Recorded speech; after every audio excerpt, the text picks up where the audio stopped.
Hey, there, it's me, Eden. If you are new to the channel, then please subscribe to my channel and visit my Patreon page for early access. Link in the comment, thanks. I sat on Sarah's bed as she was finishing her makeup. Julie placed Sarah's luxurious, wavy wig on my head.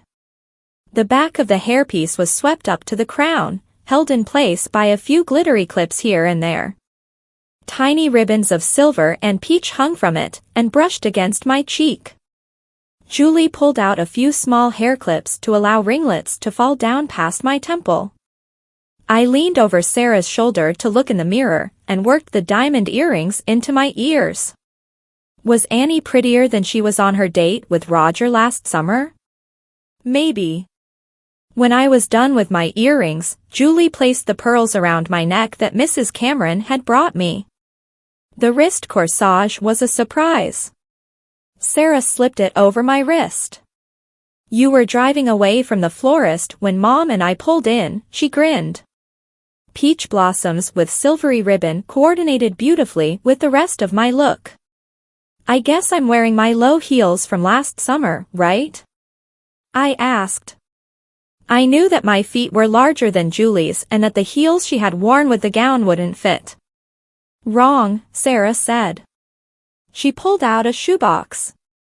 Inside were tall heels, at least 3 inches, open-toed, peach-colored, with a little silver spangle on the inseam. Nice, huh? Sarah asked. We got them at the discount shoe store, so they're made of plastic and won't stay together too well, but their look are more stylish than their price. We added the silver to go with the rest of your ensemble. I slipped them on and wobbled around. Considering our short notice, you look absolutely gorgeous, my Sarah told me, as she wrapped her arms around me. If you went to the prom next Saturday like this, I bet nobody would have the least idea. Not until I did this, I answered.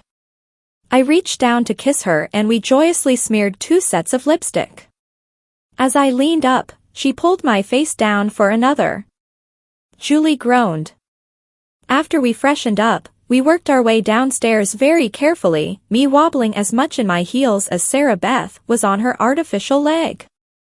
I commented on it, and she said, "Don't complain. Think of yourself having a flat on one foot and a 26-inch heel that goes all the way up to your thigh on the other." She had a point. The lights were low in their family room in the basement. Sarah's physical therapy and exercise equipment was pushed against a wall or stashed in the laundry room. Mrs. Holding had set out a punch bowl and crystal glasses, with orange sherbet floating in the punch. Who cares if the snacks were from a Little Debbie's box? I'm going to check on Mom and Tina, Julie told us from the stairway. Then I'll be back down. So will Mom and Tina. So make sure that all your dancing is vertical, okay? We both stuck out our tongues at our pesky older sister, well, my pesky older sister-in-law to be, but the Holdings consider me family already, anyway. Shall we dance? I asked. The music was soft and slow. We can try, Sarah said, a smile beaming on her face. She left her cane at the chair. Slowly, awkwardly, we rocked back and forth and made our way around the floor. Slowly she gained confidence, not in our dancing ability, but in our combined ability to stay on our feet. It was so wonderful, having her body against mine, that I almost forgot that we looked more like sisters than a man and woman planning to be married. When the rock beat picked up, we were able to let loose of each other and move our bodies to the rhythm, again staying upright. A few times I had to reach out and steady her, and once she reached out to steady me when I wobbled too much in those darn heels. Then we just laughed and sat down. The other Harding women and Tina came down, so we all took turns dancing with one another. In spite of the fact that her feet were nowhere near the floor, Tina was a very good dancer. When our feet were sufficiently sore, we just sat and talked. See, I told you, Sarah chirped. Annie's a beautiful lady, and a better dancer than Mark. Maybe it'll carry over next week. But I'll be plain old Mark next week, remember? But that's okay, you will still be beautiful Sarah. And so, next week, we were. I did look like a nondescript teenage boy in a mildly ugly gray tux, but that was okay. The shoes pinched, but at least I could wear them without wobbling like I had in the heels. And Sarah, of course, was radiant. We danced, not worrying about what other people thought about our dancing ability, but like two young people deeply and incredibly in love. And the hair ribbon and wrist corsage from Annie's prom hung pinned together from my dresser mirror at home. Working together with our parents, Sarah Beth and I got busy making wedding arrangements. Of course, since our families were both active there, we planned to have the wedding at our local Presbyterian church. Our minister, Dr. Rollins, agreed to invite Reverend McGrail to participate in the service. We would have the reception in the church's fellowship hall. The ladies there would cater it for us, and save us a huge amount of money. We had also sent out letters to the people we wanted in the service, including a follow-up letter to Vicky and Roberta Hudnut. We thought Roberta might be more comfortable if her mom were in the service, so we asked Vicky if she would be a bridesmaid, too. Of course that meant adding another guy on my side, so I called Alan Eagle Wing, a friend of mine from the Ocelots Bicycling Club, and he was delighted. It wouldn't be a large wedding, because neither of us had large families or lots of school friends. But it would have one of the most interesting wedding parties that our town had ever seen. On the left would be my one-legged bride, Julie, her jock sister, Kelly, with all her scars, Joni, in her electric wheelchair, and Vicky, Roberta's young mother. On the right would be the groom, who had an alter ego named Annie, my gay best friend, Rick, Karen, Julie's African roommate, nearly 6.5 feet tall, who would tower over everybody, my girl cousin, who was normal, as far as I knew, but willing to stand on the guy's side, and Alan, a Ute with a long braid. A week later, we got a letter back from Kelly. Dear Sarah and Mark and Annie. Thanks for the invite. I know you had asked me before, but now it's official. Yes, I'll be glad to be in your wedding. I'll either come by bus the day before or maybe my boyfriend Dan will drive me. We'll see. We will come on the 25th, so there's times for the dress fitting and beauty shop like you asked, hopeless 'cause though it may be. But I'm warning you. If the dress is too ugly or all dainty frills, I will get my revenge. By the way, now that my ranch has stopped paying for my burn surgeries, Mom, Dan and I may be moving to Cameron. Thanks for introducing us to Mrs. Cameron. They offered us all jobs at better pay. Dan keeps hinting that he wants to marry me, but hasn't come right out to ask yet. He's real shy and quiet, but sweet, a lot like you Mark, but he would look really ugly in a dress.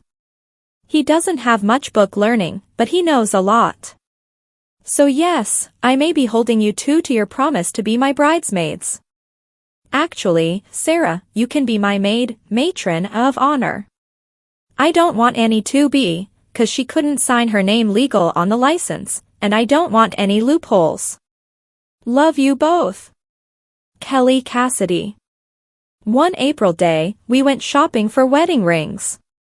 Sarah was wearing the engagement ring that I had given her. It wasn't a real engagement ring.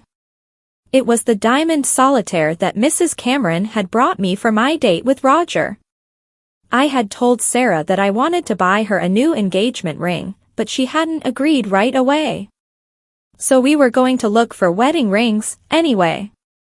On the way to the store, Sarah looked at me and said, "You're going to be Annie sometimes after we're married, aren't you?" I guess. Why? I asked. It'll make a difference in what we get here, she said, as I parked at the mall to go to the jewelry store.